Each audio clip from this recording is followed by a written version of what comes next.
বেআইনিভাবে মজুত করে রাখা তেলের গুদামে ভয়াবহ অগ্নিকাণ্ড। বুধবার রাতে ঘটনাটি ঘটেছে এনজেপি রেল স্টেশন সংলগ্ন ইন্ডিয়ান অয়েল কর্পোরেশনের বিপরীতে। ঘটনায় ব্যাপক চাঞ্চল্যের পাশাপাশি আতঙ্ক ছড়ায় গোটা এলাকায়। আতঙ্কে এলাকা ছেড়ে অনেকেই পালিয়ে যান। ঘটনার পর স্থানীয় বাসিন্দারা খবর দেয় দমকল বিভাগে। পরবর্তীতে ঘটনাস্থলে দমকলের 3টি ইঞ্জিন প্রায় 3 ঘন্টার প্রচেষ্টায় আগুন নিয়ন্ত্রণে আনে। তবে এই ঘটনায় ফের একবার পুলিশ প্রশাসনের ভূমিকা নিয়ে প্রশ্ন উঠতে শুরু করেছে। এমনকি পুলিশের নজরদারির অভাব এবং গাফিলতির অভিযোগ তুলেছে স্থানীয় বাসিন্দারা থেকে খোদ শাসক দলের নেতারা। তবে আগুন নিয়ন্ত্রণে না আসলে গোটা এলাকায় আগুন ছড়িয়ে পড়লে পরিস্থিতি আরো ভয়াবহ তৈরি হতো। জানা গিয়েছে আইওসির একদম মূল গেটের বিপরীতে মজুদ তেল নিয়ে দুই গোষ্ঠীর মধ্যে ঝামেলা শুরু হয়। অভিযোগ, ঝামেলার জেরে প্রতিশোধ নিতে ওই গুদামে আগুন ধরিয়ে দেওয়া হয়। গুদামে সারি সারিভাবে সাজিয়ে রাখা তেলের ড্রামে মুহূর্তেই আগুন ভয়াবহ আকার ধারণ করে। আগুনের লেলিহান শিখা আতঙ্কে পালাতে শুরু করে স্থানীয় বাসিন্দারা। এদিকে আগুন নিয়ন্ত্রণে আনতে ঝাঁপিয়ে পড়ে এলাকার স্থানীয় মানুষরা।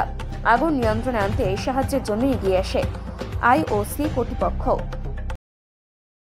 এটা আমরা তো এখন বলতে পারছি না, এটা কারণটা চোরাই তেল সে বলতে পারছি না। কি দেখলেন? এটা ইনভেস্টিগেশন করে বোঝা যাবে।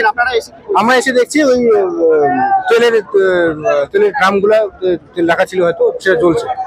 তেলের ফায়ার ছিল, অয়েল ফায়ার ছিল, প্রচুর তেলের ড্রাম। হ্যাঁ, আমরা ফোম চার্জ করি। তো আমাদের fire brigade Siliguri fire station দুটো আর ফুলবাড়ি ফায়ার স্টেশন একদম জল দিয়েও নিচ্ছিল না, বারবার জল দিয়ে। হ্যাঁ, তেলের ফায়ার জল দিয়ে নেবে, ফোম চার্জ করতে হবে। ফোম চার্জ করা হয়েছে।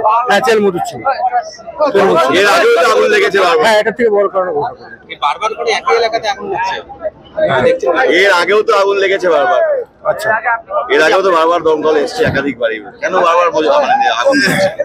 এটা তেল মজুদ করে রাখা ছিল, এখন কারণটা বলতে পারছি না কি কারণ লেগেছে। কি নাম আপনার? আমার নাম Dharmendra Krishna Roy, station officer, Siliguri fire station. হ্যাঁ, অয়েল ফায়ার ছিল। Thank you.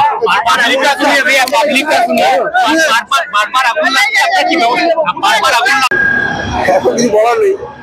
দমকল আছে, চেষ্টা করছে আগুন নিয়ন্ত্রণে আনার। এলাকার ছেলেরা সবাই আছে, সবাই মিলে চেষ্টা করছে আগুন নিয়ন্ত্রণে আসুক। আর বারবার কেন লাগে সেটা পুলিশ বলতে পারবে। সিস্টেমের যারা অংশ তারাই বলতে পারবে বারবার কেন লাগে। পুলিশকে গিয়ে জিজ্ঞেস করুন, পুলিশ অনেক বেটার, আমাদের থেকে অনেক বেশি পুলিশ বলতে পারবে। তারাই সমস্ত সিস্টেমের অংশ যারা, তারা এইসব ভালো উত্তর দিতে পারবে। বারবার দেখছেন, আপনারাও দেখছেন, আমরাও দেখছি। আমরা তো খালি দেখতেই পারি, এর পেছনে আমাদেরও জনপ্রতিনিধিদের খুব বেশি কিছু করণীয় থাকে না। যাদের দেখার কথা তারা দেখুক না। বারবার ঘটনা ঘটে যাচ্ছে, যাদের উপর দেখার দায়িত্ব তারা দেখুক। বোঝা যাচ্ছে না ঠিক, ভেতরে খুব বেশি ভেতরে তো যাওয়া যাচ্ছে না।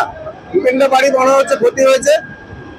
আগুনটা পুরোপুরি নিয়ন্ত্রণে আসছে না, বারবার শিখা উঠে আসছে, দাউ দাউ করে আবার জ্বলে উঠছে। বুঝতে পারছি না ভেতরে কি হচ্ছে। দমকলের লোকেরা তো আছে, ওখানে কাজ করছে, তারা চেষ্টা করছে। তারা দমকলের দিক থেকে কোনো খামতি আমাদের নজরে পড়েনি। আমি সঙ্গে সঙ্গে ফায়ার ব্রিগেডে ফোন করেছি, খবর যাওয়ার সঙ্গে সঙ্গে ওরা বলেছে 3টে গাড়ি বেরিয়ে গেছে। যাই হোক, ঠিক সময় মতো ওরা চলে এসে। আর সবচেয়ে বড় কথা হচ্ছে এই এলাকার যারা স্থানীয় মানুষ, স্থানীয় যুবক, তারা অল আউট একদম ঝাঁপিয়ে পড়েছিল সঙ্গে সঙ্গে। এখন ঠিক আছে, নিয়ন্ত্রণ করার চেষ্টা হচ্ছে। আশা করি এর থেকে বেশি যতটুকু ক্ষতি হয়েছে তার থেকে বেশি আর ক্ষতি হবে না, এটাই আশা করবো আর কি। এটা তো সবাই জানে আগুনের কারণ কি। সে কারণটা যারা আইন শৃঙ্খলা রক্ষার দায়িত্বে আছে, যারা আইনের রক্ষক, তাদের দেখা উচিত। তাদের এবার সিরিয়াস হওয়ার সময় এসছে। তারা আসেন এখানে, ট্রান্সফার হয়ে আরেক জায়গায় চলে যান। এখানকার মানুষ, হাজার হাজার মানুষ এখানে বসবাস করে, তাদের জীবনের আশঙ্কা থেকে যায়। আর যারা মনে করেন আমাদের ট্রান্সফারের চাকরি, আসবো কিছুদিন থাকবো, 1 বছর 2 বছর থাকবো, আবার তো চলে যাবো, আমাদের ওইসব নিয়ে ভাবার কি। এই যদি গয়ঙ্গচ্ছ মনোভাব হয় তবে এটা চলতেই থাকবে। তাহলে কি বলছেন যে পুলিশি নজরদারির অভাব? আমি কিছু বলছি না, আমি যা বলার বলে দিয়েছি, এর বেশি আর বিশেষ কিছু বলার নেই। আর সবাই খুব টেনশনের মধ্যে আছে। আমি 11টার দিকে আমার বউ ফোন করছে, আমাকে বললো যে আগুন লাগছে। আমি কোথায়? বলে আইসি গেটে। আর তুমি না বউ বাচ্চা নিয়ে এদিকে চলে যাও। আর কি বলবো দাদা, এই আগুনটা পুরো ডেঞ্জার দাদা। এই আগুনটা প্রায় লাগে, আইসিতে লাগতে পারে। আইসিতে কেন লাগে না? আমাদের এই জায়গাটা গলিতে লাগে কেন? এই মাথা থেকে ওই মাথা, এই মাথা, এই রোডটা শেষ।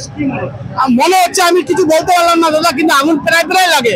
এই নিয়ে না করে 10 বার পার হয়ে গেছে, তেলে ফেলে আগুন লেগেছে।